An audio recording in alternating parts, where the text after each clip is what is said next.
It's a beautiful day in the neighborhood. It's a beautiful day in the neighborhood. And you and I are starting to get ready to really and truly deeply appreciate and celebrate this great United States of America. And it seems we're going to be doing it for 3 days until the 4th of July. So make sure you get your little cat naps and all of that, or wherever it takes, so that you can be fully present and celebratory. So the topic today is out of the many, one. E pluribus unum, which is a wonderful awareness that the founding members of the great United States of America had and understood as best as they could understand it at that time, and as best as we can understand it at this time. Ernest Holmes would put it this way: behind all, unity. Through all, diversity. Saturating all, divinity, in the handbook of Science of Mind and Spirit. That's how he would describe what the title suggests. And so that's what we're looking at today, and that's what we're celebrating today. We're celebrating this great land under the awareness and understanding of what it stands for. And what it stands for is amazing, truly amazing. We're all going to get together, family and friends, and we're going to eat our whatever it is we're eating, hamburgers or hot dogs or pizza, whatever the norm is. I'm still, even after all this time, getting used to the 4th of July food and trying to appreciate it very much the way most Americans appreciate it. But what I love about it is the camaraderie and the getting together and the uniting of family and friends to celebrate a great and glorious thing. And so we'll do all of that on the 4th of July, and then many of us will be gearing up and delighted to watch these beautiful, exploding, wonderful, amazing fireworks in the sky. And I am knowing and I am hoping that as we do that, we are thoroughly aware of why this is happening and what the 4th of July is all about. And so for me, anyway, I always, when I look at those fireworks on the 4th of July, remember those who fearfully and fiercely stood watching bombs bursting in air with the deep, deep faith that in the early morning light, the flag behind me would still be flying, even though all the odds were against it. And so, out of that then, we move into a new nation being formed and a new culture, the seeds of a new culture being sown into the American consciousness based on the Declaration of Independence, which is an awesome document for that time, and it's even an awesome document for today. To think that way back then, that these founding members could declare for us all that all means everybody, everyone, all are equal, and all are endowed with inalienable rights, which include life and liberty and the pursuit of happiness. That's astounding for that to have happened way back then. Because as you know and as I know, there were challenges. You had these men coming together, and I'm sure there was some input from their wives and women friends. But you had them coming together to declare a high ideal that was beyond their reach. They couldn't measure up to it themselves. But they knew that this was the right way to go, and they knew that one day it would happen. It would happen. So we kind of limped into a democracy, the beginning of the American democracy and the forming of a nation upon that, with the idea that a new culture was beginning to emerge. And that new culture was a culture of inclusion. Inclusion. Inclusion.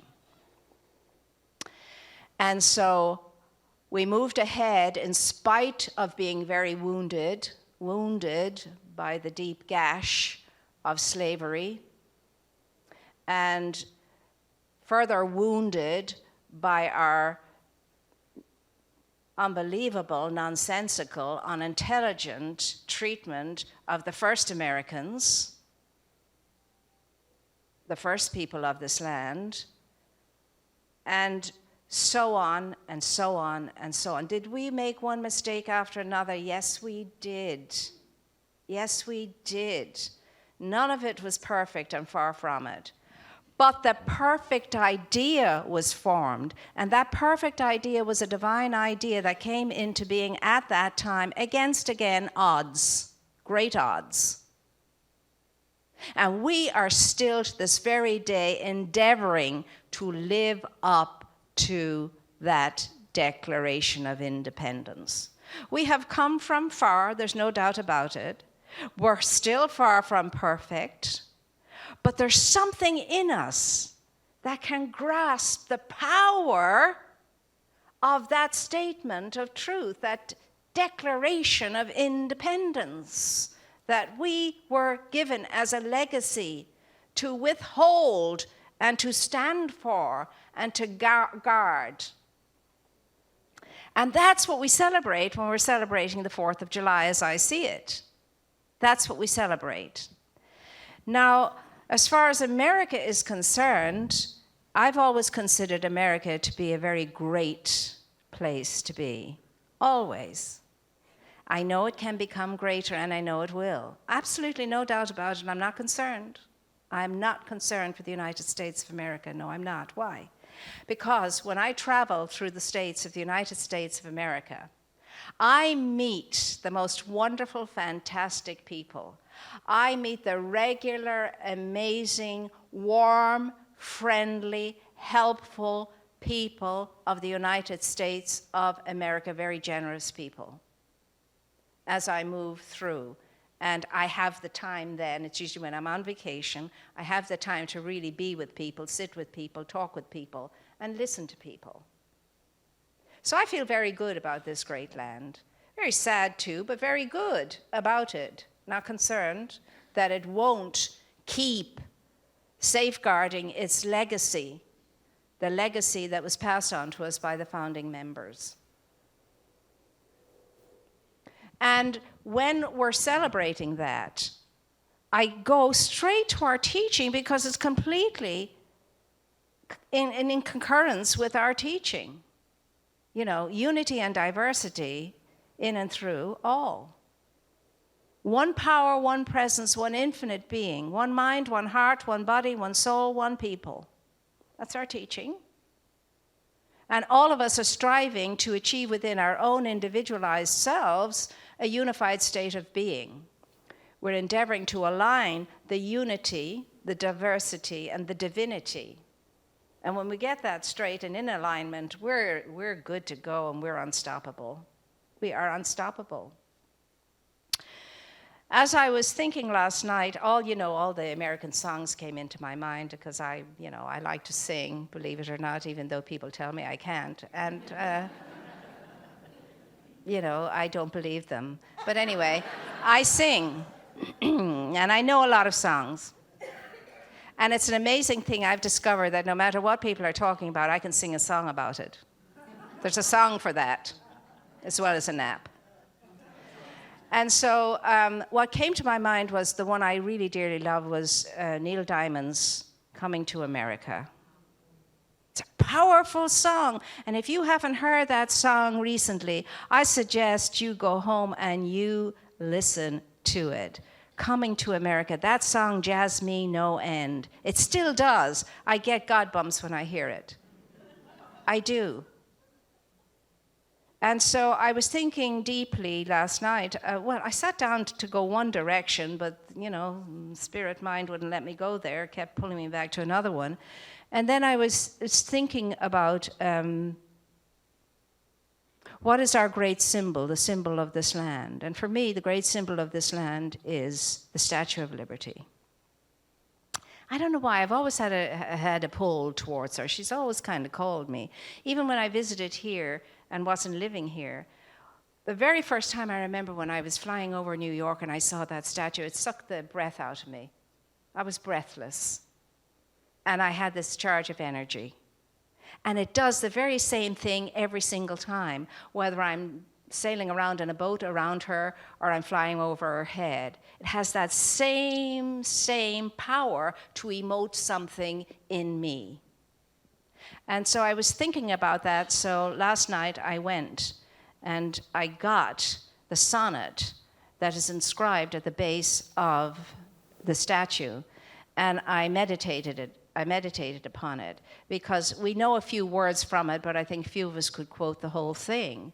Now, understand that the Statue of Liberty, and I know you all know this better than I do, was made as a gift to the United States of America in friendship between France and the United States. And it was given to commemorate the end of civil war, and with it the end of slavery, and with it the honoring of Abraham Lincoln, and also the beginning of a beautiful, wonderful new democracy.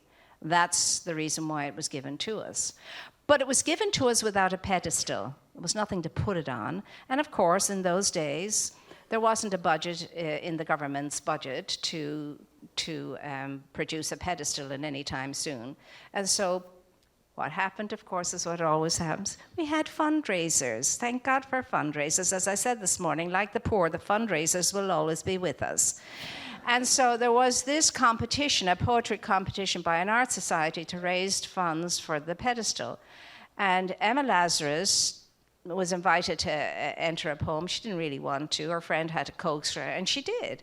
So it was the first one read, actually, in the competition. But that poem did not get placed on that pedestal for 20 years after it was written. It took 20 years for us to understand what indeed the Statue of Liberty stood for. And then it went from being a statue to a sacred symbol, a glorious sacred symbol that stated a great deal about this country. And she now, in my book, is on the same plateau as the goddess Tara and the goddess Kuan Yin, who are goddesses of compassion. I'm going to get it for you, and I'm going to read it for us all now, because I think we need to remember what it is we're celebrating and who we are.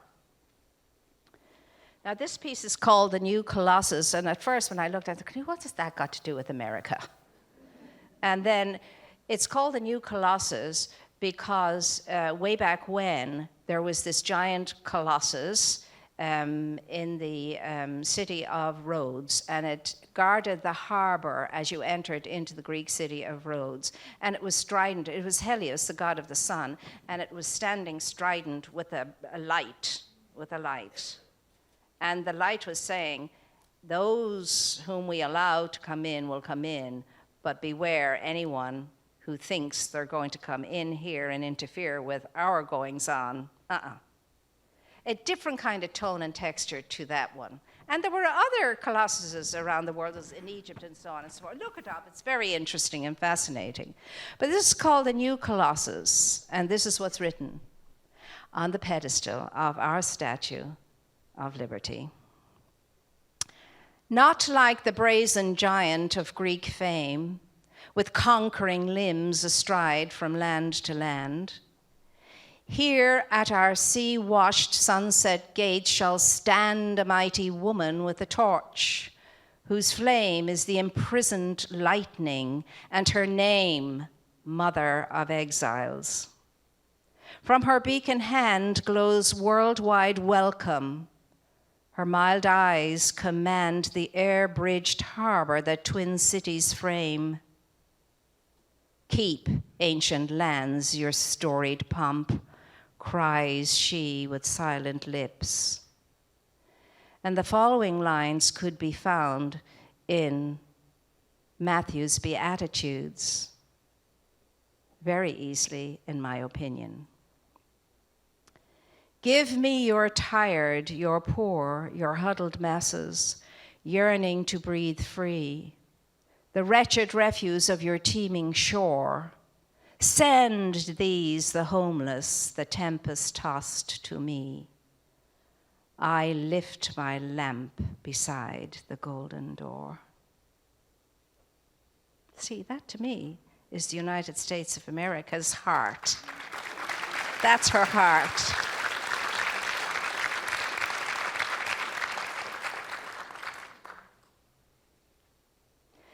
And so for me, the United States of America stands for what is written in the Declaration of Independence and what's written on this pedestal. And this lady was a very well-to-do lady, and she was the daughter of a pineapple baron, I believe. But she was one who would volunteer and nurse the immigrants in a hospital when they came in. And so she knew of which she was speaking when she wrote these lines. And so America to me has always been that thought of a warm and welcoming and a friendly place and a very generous nation, a very generous nation. And that still stands. We are a very generous nation.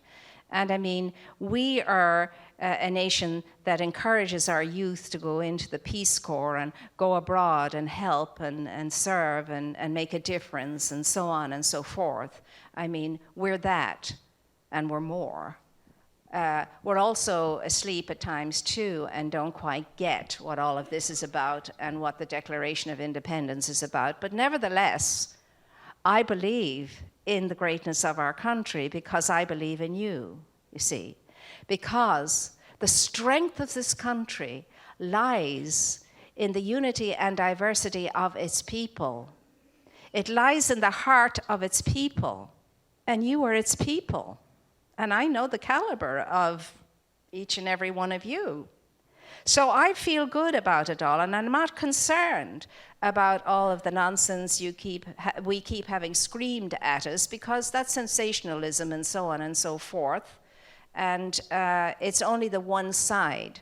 But you never hear of all of the good that our people are engaged in, and the wonderful things that are happening by means of our people out there in volunteer situations taking care of business. And it's ever been thus. In any country with a heart, it's ever been thus. The government has never succeeded in any government, in any country, to take care of all the needs of the people, and we had to step in. All of the non-profit organizations and churches and so on had to step in and do what the government was unable to do, and we do it here too. It's a universal thing. It's not just common to us. It's a universal thing.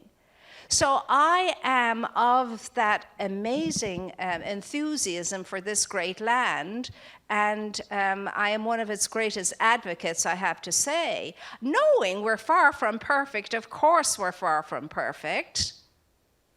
But there are enough of us in this land who get it and who are working diligently and strongly to be all that we are told we could be through these wise and wonderful inspirational ideas that have come through. And remember, we don't throw out the baby with the bathwater. We don't criticize the elixir in the vessel because the vessel is a little cracked or chipped. We appreciate the content of it, not what's holding it. So you and I can feel really good when we celebrate this 4th of July, knowing we're in good hands and we got off to a good start, in spite of the challenge that was to the people in those times, and what it cost them and what it exacted from them, and it did exact a sacrifice from many people in those days. But here's the thing, understand this, United States of America is a very young nation. It's a very, very young puppy. It's a young kitten, it's a young puppy still, very, very young. And if you think about it in times of chronological time, we're probably just preteens or barely into teenhood. And you know what happens in teenhood. Nothing like the arrogance of youth. Nothing like the feeling of invincibility in youth, and so on. So when you take that into account, you can see we have come from far. But that's not to say that we can take our times, or we have to take our time growing up. We don't. We can make a decision to grow up really much more quickly than we probably are. And we can do that. So the thing about this is, in understanding the culture that we grew out of and who and what we are, you, each one of you and me, you are the lady of the harbor. I am the lady of the harbor. You hold and guard that light. Ernest Holmes says that love is the central flame of the universe. Nay, it is its very fire, is what he says. Well, that's what you're holding in the lamp of your heart as you hold that up. Until you and I understand that the lady in the harbor cannot do this on her own, and that we are her clones, each one of us is the lady of the harbor, it's not going to happen for us the way we know it can be here in this great country. So we are all charged today to wake up and remember that each one of us is the lady of the harbor. Each one of us is the Statue of Liberty. Each one of us stands for what it stands. But the difference is we are its living embodiment. It is the sacred symbol of the living embodiment of what you are and what I am. So each one of us now has to keep the lamp alight and has to safeguard that universal fire, and each one of us can know that we can do this. We can do this because we are more than all of what we think we are, no matter how good we think we are. We're more than that. We are so much more than that. And it is the more of us in that will feed the fire, that will keep the lamp alight, and that will cause us to unfold more and more and more of our true new culture, to understand, to embody, and to be the example of the awareness that every single one is equal, and that each and every one of us is entitled to liberty, quality, freedom, justice, and a unified life for all across the board. So what, in fact, has it come down to that we are celebrating on the 4th of July? We're celebrating each one of you as Americans. That's what we're celebrating, and we're celebrating your legacy, and we're celebrating the light that lives within you, and we're celebrating the fact that you are the lady of the harbor, and that if America is going to continue to be great and expand that greatness, it's up to no one else except you and except me. And we together, unified with our wonderful diversity as one, can indeed make the difference. And I'm knowing we are the difference. And I'm knowing that we're getting it more and more and more. That if it's going to be, it's up to me. So I salute each and every one of you as indeed the lady of the harbor, and wait.